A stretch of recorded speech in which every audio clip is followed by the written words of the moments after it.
Oh Lord, finally got off. I put a lot of mirrors together, so I'm glad I got that down.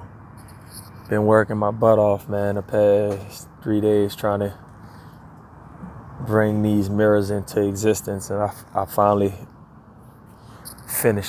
finishing them up. It's just crazy to see just a concept just come true that I just was thinking about, and finally had time to turn it into something real. And thank y'all for believing in the products that I make. And so many people order them, you know what I'm saying, at a time like this when I know people trying to hold on to their money and stuff, man. This is crazy. But I don't know, I be having these wild imaginations, and I have wild imagination. I just make stuff and people respond to it instantly. It's unbelievable. But the most important thing, man, my family straight, and I just got good news from my grandma. I don't really talk about my family too much on social media or whatever. But my grandma, 91 years old, I post her quite often. Like if it's a party or a birthday or something, I post her. A lot of y'all seen her. She damn near look like me, like my mother. All of us three look the same. My grandma's so important to me because when I was a kid, I was born in 79. So during the 80s, it wasn't too cool to be dark skinned. But I didn't know that until I went out into the world and stuff. But by then, my grandmother put so much confidence into me and my mother because they treated me so special. My grandma would always say, "Reggie, my little chocolate baby." She would always say that all the time. And she made me feel so special. I don't I don't know if she have a favorite of her grandkids, but maybe she so good at finessing, she made me feel like I was her favorite grandchild. Like they say, I'm my mother's favorite child. Everybody say that in my family, even my brothers and sisters and stuff. But I think me and my mother personalities are so much the same, and we look the same, so we like twins and stuff. Even her teeth are the same teeth I have in my mouth. So they be like, "You, your mother's favorite," and then my grandma be like, "That's my chocolate baby." So they so loving and nurturing in that way, Even though we grew up poor, but we always love, And when I go by my grandma, she'll always have good food in her ice box. Grandma's house be so clean. Grandma's so sweet, and she's so nice every time. So I grew up with the most amazing grandma, and I still have her, and that's so important to me. But a week ago, I'm getting choked up thinking about my grandma. A week ago, she went to church. But 3 weeks ago, I told my mother about this virus. I had been studying it. Before it even came here, I was checking it out. And I was like, yo, when it came here, I told my mama, look, don't let grandma go to bingo. Don't let her go to the casino. Don't let her go to church. She 91, but she could walk around. She's smart. She got good sense. So don't let her go nowhere. I don't want her getting sick because I was scared for her. Not me, because I recover. But I was scared that if she got sick, I'd lose an opportunity with her. Because I want to spend time with her this summer. I had planned it out. Like even a year ago, I was like, damn. So she went. And she went to church last Sunday. And she was sick for a little bit after that. But the hospital didn't let her in. And she got all kind of other health problems from when she was a kid. She got to New Orleans.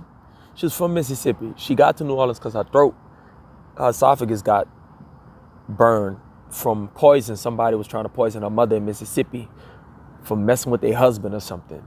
But she drank the poison that was meant for her mother when she was like 13. So they didn't have hospitals out there for blacks at this time. She was born, she's 91, so she must have been born in the 20s. I can't remember off the top, so much going on in my mind right now. So she came to New Orleans and went to Charity Hospital to get treatment.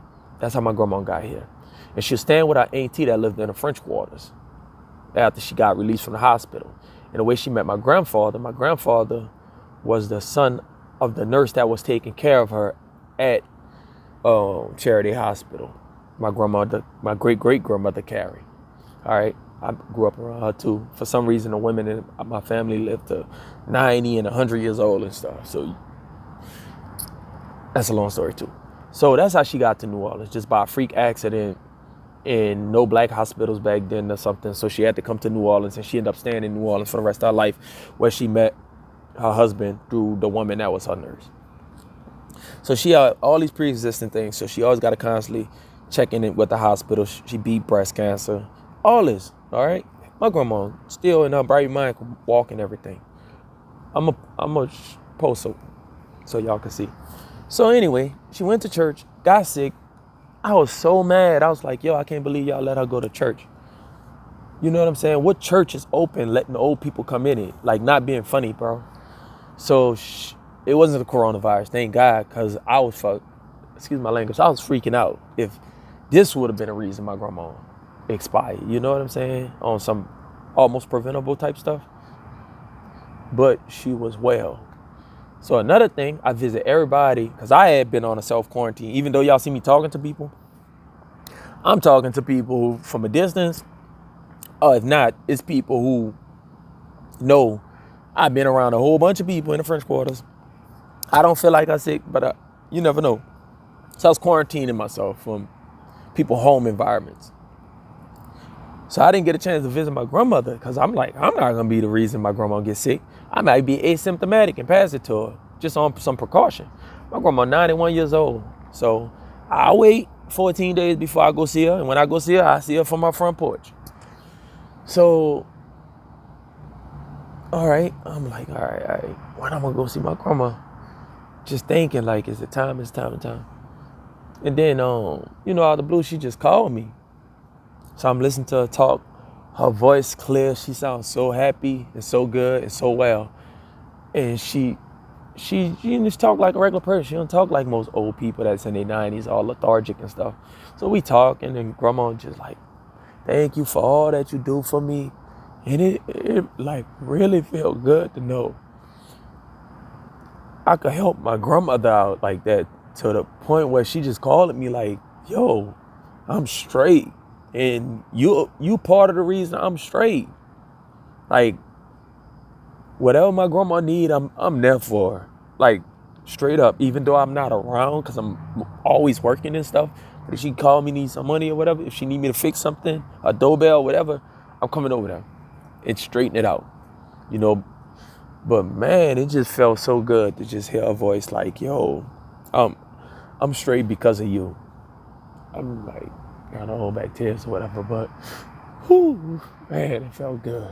To hear healthy, and just how they really, like, I don't do it for acknowledgement. It's my obligation as a man to take care of my family, even though I don't have kids, but to take care of women around me and to give good advice to the males around me, to help them navigate America as a black person. You know what I'm saying? But it's just good to hear that and be like, yo, my life is very good and relaxed because of you. And my grandma flat out told me that. And I said, yo, you need any groceries? You need any money right now? She said, grandma, good. I don't need nothing. I'm going to just wait this thing out and stay away from everybody. I said, that's right, grandma. No church for now. No bingo, no casino, no old people gatherings that y'all go to, none of that. Just stay safe right there in Algiers where you at, nice and safe. That's where the majority of my family is, in Algiers. I'm the only heathen on this side of the river. But man, that's a blessing, bro, just to hear that. That's all I wanted to share with you. Oh, sorry for getting choked up or whatever. And I don't even want to cry, so I held up so good. But man, whew, I love my grandma, man. Hopefully we get a chance this summer to do what I wanted to do. Is get in the car with her and go back to where she from in Mississippi. Let her tell me more about her life. She told me a lot of stories, but I want to go back to the soil. Really get her story. And really understand that. But in the meantime, we'll have discussions in between that time. But I want to see it and feel the environment that she came from, and that she thrived from, and all the things she survived. And she survived mumps, measles, and all them other things. And hopefully we all survive what's going on now. Man, I'm going to holler at y'all later. Y'all be blessed. Later.